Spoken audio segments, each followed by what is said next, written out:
Hello,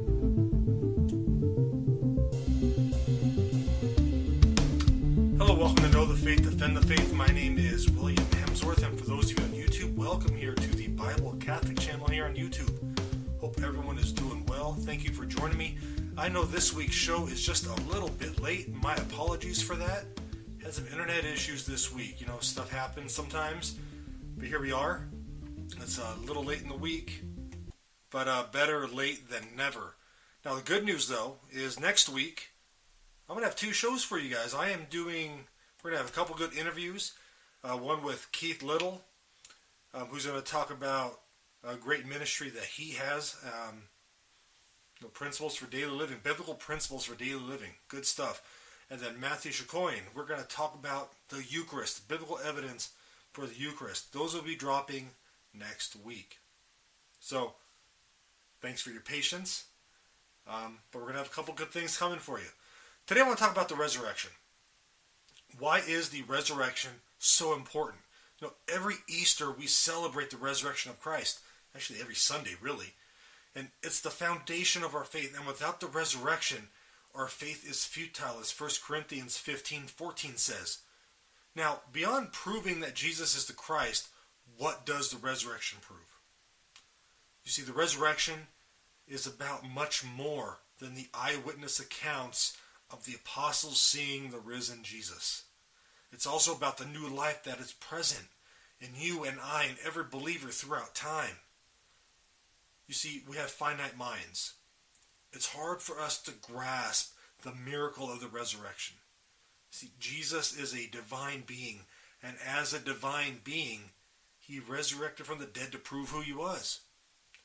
Now, theologically true, this view kind of leads us to maybe a somewhat simplistic understanding of the resurrection.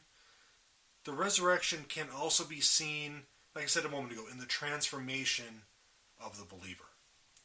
It's about the new life in Christ and not about the ocular vision that the disciples perceived.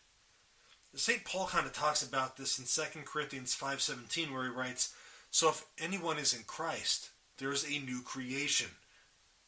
Everything old has passed away. See, everything has become new." Now, the resurrection is a religious experience of one who has come to faith in Christ. And it's much more than something that happened physically to Jesus, although, that is a key part. Now, according to scholars such as Luke Johnson, this is a common theme in St. Paul's work.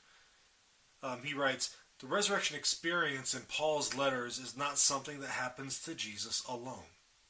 That's from Luke Johnson. "Every Christian with a genuine faith in Christ experiences the resurrection in a special way through the sacrament of baptism. Through the sacrament of baptism, original sin is wiped away, and we're raised to the newness of life." Within the context of introducing the resurrection, there are a couple things to keep in mind.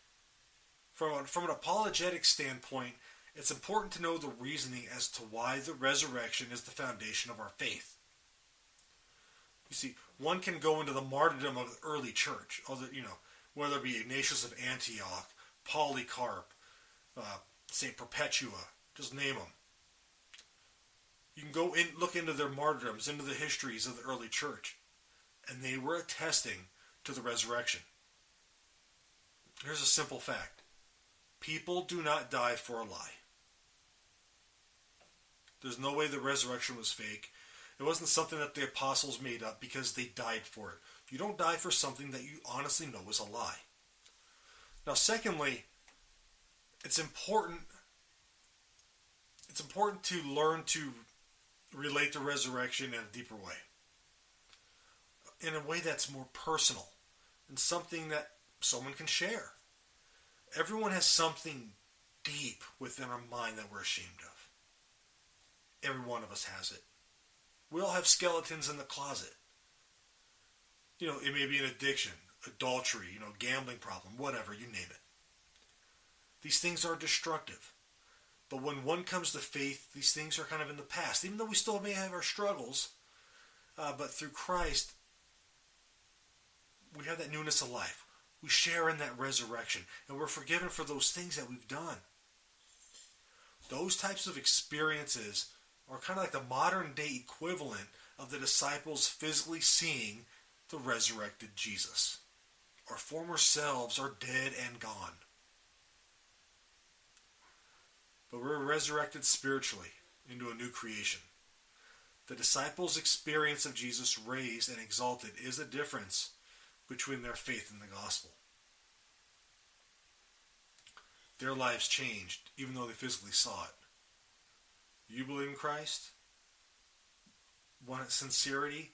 You've been baptized? You've received the sacrament of baptism? You share in that resurrection. Let's live it. Let's live that. God bless you all.